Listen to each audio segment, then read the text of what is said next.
गुरु और शिष्य की कहानी। एक गुरु और शिष्य जंगल से होते हुए अपने गांव जा रहे होते हैं। अंधेरा काफ़ी हो चुका था।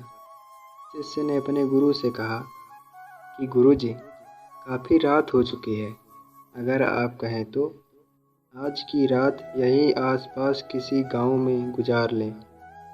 गुरुजी ने अपना सिर हिलाया और वो आसपास के गांव में एक छोटे से घर के पास जाकर रुके। अब जैसे ही वहां गए तो गुरुजी के शिष्य ने दरवाज़ा ठकठकाया। उस घर से एक गरीब आदमी बाहर आया तो गुरुजी ने बोला, हम अपने गांव जा रहे थे, लेकिन काफ़ी रात होने की वजह से हमने इसी गांव में रुकने को सोचा। क्या हम आज रात आपके यहाँ रुक सकते हैं? गरीब आदमी बोला, हाँ क्यों नहीं, आप दोनों अंदर आ जाइए। अब जैसे ही गुरुजी अंदर गए, उन्होंने देखा कि उस आदमी के घर में बहुत ज़्यादा गरीबी थी। गुरुजी ने उससे पूछा कि आप क्या काम करते हो? वह गरीब आदमी बोला कि मेरे पास बहुत सारी ज़मीन है। तो गुरुजी ने बोला, अगर तुम्हारे पास बहुत सारी ज़मीन है तो इस तरह क्यों रह रहे हो? वह आदमी बोला, यह किसी काम की नहीं है। गांव वाले बोलते हैं कि ये बंजर ज़मीन है, यहाँ पर कुछ भी नहीं उगाई जा सकती है और वहाँ फसल उगाना बहुत बड़ी बेवकूफ़ी है। गुरुजी ने बोला कि तुम्हारा गुजारा कैसे होता है? उसने बोला कि मेरे पास एक भैंस है जिससे मेरा पूरा घर चलता है। ये सुनने के बाद गुरुजी सो जाते हैं और रात में जब सब लोग सो रहे होते हैं तब गुरुजी अपने शिष्य को उठाते हैं और उस गरीब की भैंस लेकर अपने गांव चले जाते हैं। शिष्य अपने गुरु से पूछता है कि गुरुजी, कहीं आप ये गलत तो नहीं कर रहे हैं? उस गरीब आदमी की रोजी रोटी इसी भैंस की वजह से चलती है। तो गुरुजी अपने शिष्य की तरफ देखते हैं और मुस्कुराते हुए आगे बढ़ जाते हैं। उस बात को तकरीबन 10 साल गुजर जाते हैं और जो गुरु का शिष्य था वह बहुत बड़ा गुरु बन चुका था।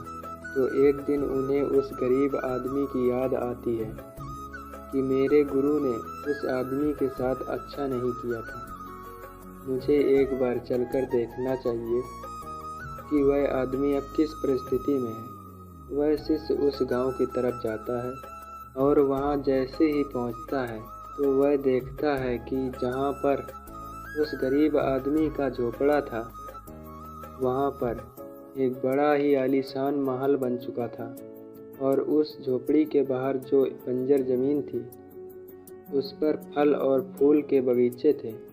तभी उधर से उस घर का मालिक आता है।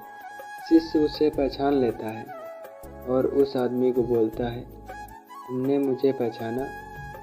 मैं अपने गुरुजी के साथ आया था, हमने एक रात के लिए आपके यहाँ रुके भी थे।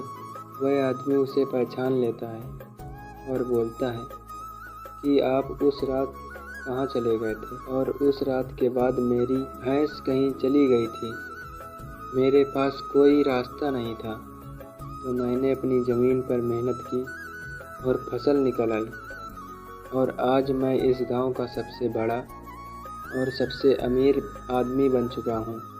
ये कहानी सुनने के बाद शिष्य के आँखों में अपने गुरु जी के लिए आंसू आ गए और उसे ये बात अब समझ आई और वो रोने लगा।